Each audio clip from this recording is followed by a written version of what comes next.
اعوذ باللہ من الشیطان الرجیم، بسم اللہ الرحمن الرحیم۔ سامعین و ناظرین کرام، السلام علیکم ورحمۃ اللہ وبرکاتہ۔ سیدنا حضرت مسیح موعود علیہ السلام کے مشہور عربی خطبہ الہامیہ کے ایک حصے کا اس پروگرام میں ترجمہ پیش کیا جا رہا ہے۔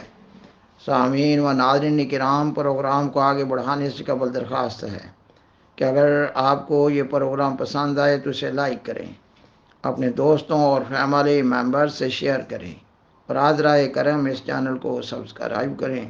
جزاکم اللہ تعالی احسن الجزا۔ سامعین و ناظرین کرام، سیدنا حضرت مسیح موعود علیہ السلام اپنی کتاب حقیقت الوحی میں فرماتے ہیں، 11 اپریل 1900 کو عید اضحیٰ کے دن صبح کے وقت مجھے الہام ہوا کہ آج تم عربی میں تقریر کرو۔ تمہیں قوت دی گئی اور پھر یہ الہام ہوا، کلام افصحت من لدن رب کریم، یعنی اس کلام میں خدا کی طرف سے فصاحت بخشی گئی ہے۔ آپ علیہ السلام مزید فرماتے ہیں، تب میں عید کی نماز کے بعد عید کا خطبہ عربی زبان میں پڑھنے کے لیے کھڑا ہو گیا، اور خدا تعالی جانتا ہے کہ غیب سے مجھے ایک قوت دی گئی اور وہ فصیح تقریر عربی میں فی البدیہہ میرے منہ سے نکل رہی تھی کہ میری طاقت سے بالکل باہر تھی۔ آپ علیہ السلام فرماتے ہیں، سبحان اللہ، اس وقت ایک غیبی چشمہ کھل رہا تھا۔ مجھے معلوم نہیں کہ میں بول رہا تھا یا میری زبان سے کوئی فرشتہ کلام کر رہا تھا، کیونکہ میں جانتا تھا کہ اس کلام میں میرا دخل نہ تھا۔ خود بخود بنے بنائے فکرے میرے منہ سے نکلتے جاتے تھے، اور ہر ایک فکرہ میرے لیے ایک نشان تھا۔ یہ ایک علمی معجزہ ہے جو خدا نے دکھلایا، اور کوئی اس کی نظیر پیش نہیں کر سکتا۔ سامعین و ناظرین کرام، پس خطبہ الہامیہ خدا تعالیٰ کا ایک عظیم و شان نشان ہے، ایک عظیم و شان معجزہ ہے جو 11 اپریل 1900 کو ظاہر ہوا، اور اب آج کے پروگرام کے لیے عربی خطبہ الہامیہ کے ایک حصے کا اردو ترجمہ پیش کیا جا رہا ہے۔ یہ اس خطبہ الہامیہ کی قسط نمبر 4 ہے جو عید اضحیٰ کے دن خطبہ کے طور پر اللہ تعالیٰ کی طرف سے آپ علیہ السلام کی زبان پر جاری ہوتا رہا، اور آپ علیہ السلام ساتھ کے ساتھ بیان کرتے چلے گئے۔ اس چوتھی قسط کے ذریعہ اصل بنیادی خطبہ الہامیہ مکمل ہو رہا ہے، اور پھر جب آپ علیہ السلام نے اصل بنیادی خطبہ الہامیہ کتابی شکل میں شائع کیا تو اس کتاب میں 4 ابواب اور عربی زبان میں شامل کیے۔ ان 4 ابواب میں آپ علیہ السلام نے قرآن مجید اور حدیث سے اپنے دعویٰ کی صداقت اور تائید میں دلائل دیے ہیں۔ الغرض، آج کے پروگرام میں خطبہ الہامیہ کے اردو ترجمہ کی قسط نمبر 4 پیش کی جا رہی ہے۔ سیدنا حضرت مسیح موعود علیہ السلام فرماتے ہیں، میرا جلال اس وجہ سے ہے کہ لوگوں نے حضرت عیسیٰ علیہ السلام کی طرح میری بیخ کنی کا قصد کیا ہے، اور جمال اس وجہ سے کہ میری رحمت میرے سردار احمد کی طرح جوش میں ہے، تا میں اس قوم کو راہ دکھلاؤں جو اپنے بزرگ رب سے غافل ہیں۔ کیا تم اس بات سے تعجب کرتے ہو اور زمانہ اور اس کی ضرورت کی طرف توجہ نہیں کرتے؟ کیا تم نہیں دیکھتے کہ زمانہ خدا کی طرف ایک حاجت رکھتا ہے تاکہ قوم کو اپنے جلال کی صفت دکھاوے اور دوسری قوم کو اپنے جمال کی صفت سے مطلع فرماوے؟ اور تحقیق نشان ظاہر ہو گئے اور علامتیں کھل گئیں اور تمام جھگڑے جاتے رہے، پس کیوں نہیں دیکھتے؟ اور رمضان کے مہینے میں سورج اور چاند کو گرہن لگا، پس تم نہیں پہچانتے؟ اور بعض آدمی پیش گوئی کے روح سے فوت ہوئے، اور بعض آدمی قتل کی پیش گوئی کے روح سے مارے گئے، پس تم نہیں سوچتے۔ اور میری تائید میں بہت سے نشان ظاہر ہوئے، لیکن تمہیں کچھ پرواہ نہیں۔ اور میرے لیے زمین اور آسمان اور پانی اور مٹی نے گواہی دی، لیکن تم بالکل نہیں ڈرتے۔ اور عقل اور نقل اور علامتیں اور نشان ایک دوسرے کے گواہ ہوئے، اور دوسری گواہیوں اور خوابوں اور مکاشفات نے آپس میں ایک دوسرے کو قوت دی، پھر تم انکار کرتے ہو۔ اور ان لوگوں کی نظر میں جو تدبر کرتے ہیں، ان نشانوں کی بڑی شان ہے۔ اور ذوالسنین ستارہ نے طلوع کیا، اور صدی میں سے 5واں حصہ گزر گیا مگر چند برس۔ پس اگر جانتے ہو تو بتاؤ کہ مجدد کہاں ہے؟ اور طاعون پھوٹا، اور حج روکا گیا، اور موتیں زیادہ ہوئیں، اور سونے کی کان پر قوموں نے آپس میں لڑائی جھگڑے کیے، اور صلیب بلند ہوئی، اور اسلام نے اپنی جگہ سے حرکت کی اور غائب ہو گیا، گویا کہ مسافر ہے۔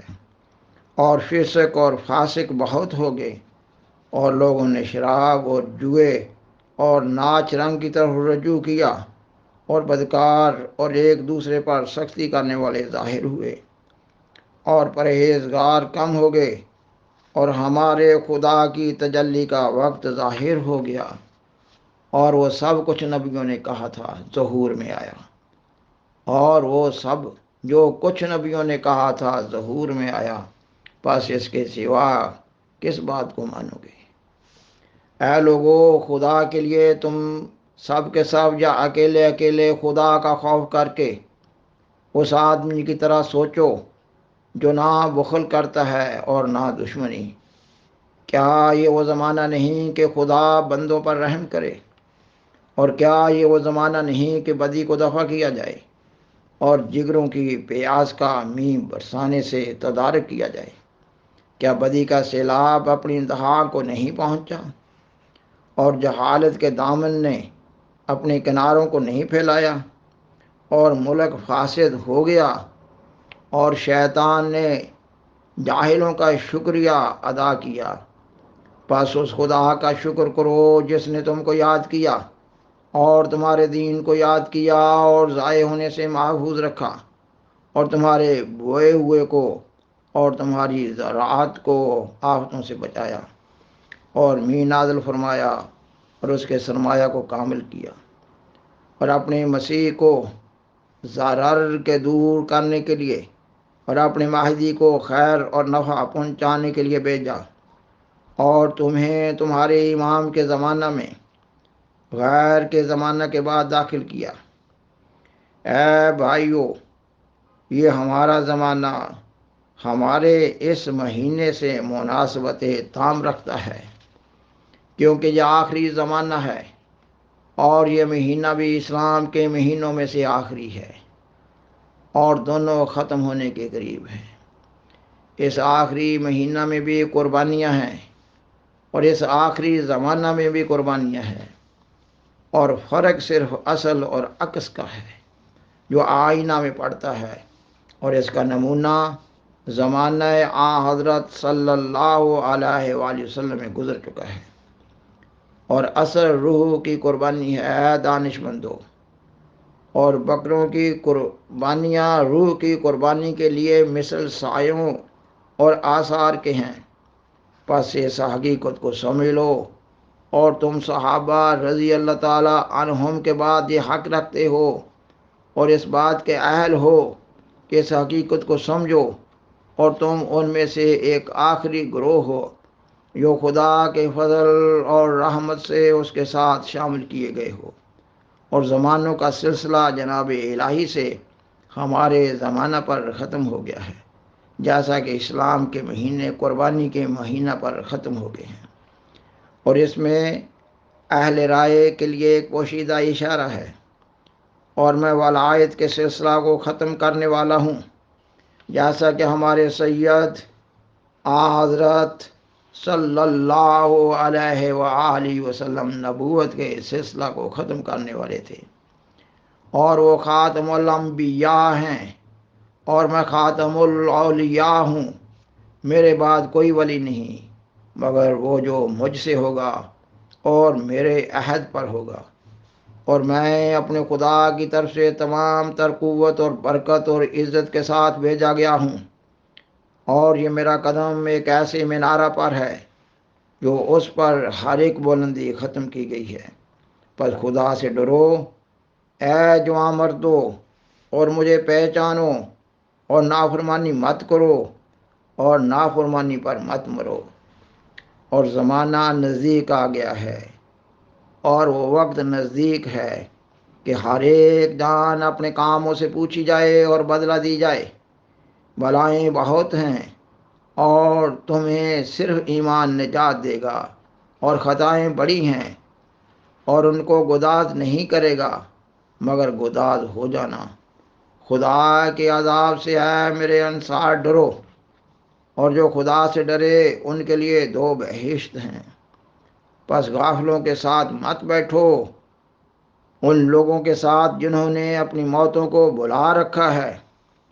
خدا کی طرف دوڑو اور تیز رفتار گھوڑوں پر سوار ہو جاؤ، ایسے گھوڑوں کو چھوڑو جو لنگڑا کے چلتے ہیں، ایسے گھوڑوں کو چھوڑو جو لنگڑا کے چلتے ہیں، تا اپنے خدا کو ملو۔ خدا کی طرف منقطع ہو جانا عادت پکڑو، تا خدا کا وصال اور اس کا قرب تمہیں عنایت کیا جائے، اور اسباب کو توڑ دو تاکہ تمہارے لیے اسباب پیدا کیے جائیں، اور مر جاؤ تا دوبارہ زندگی تمہیں دی جائے۔ آج مخالفوں پر حجت پوری ہو گئی، اور عذر کرنے والوں کے سب عذر ٹوٹ گئے، اور تم سے وہ سب گروہ نا امید ہو گئے جو گمراہ کرنے والے اور وسوسہ ڈالنے والے تھے۔ انہوں نے دنیا کی طلب میں اپنی عمریں کھوئیں، اور دین میں سے کوئی بہرہ حاصل نہ کیا، یعنی کوئی فائدہ حاصل نہ کیا، بلکہ وہ اندھوں کی طرح ہیں۔ اور آج خدا نے ان کی کمریں توڑ دیں اور وہ نا امید ہو کر پھر گئے۔ خدا نے ان کی کمریں توڑ دیں اور وہ نا امید ہو کر پھر گئے۔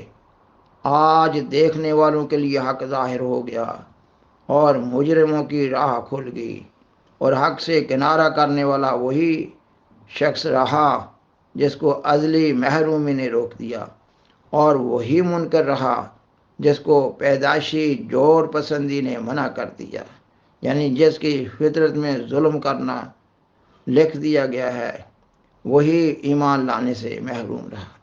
بس ہم ان لوگوں کو سلام کے ساتھ رخصت کرتے ہیں، ان پر حجت پوری ہو گئی اور ان کا قابل سزا ہونا ثابت ہو گیا۔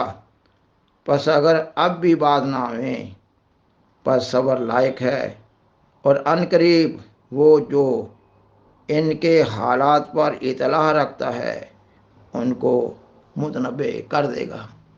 وآخر دعوانا ان الحمد للہ رب العالمین۔ شکریہ۔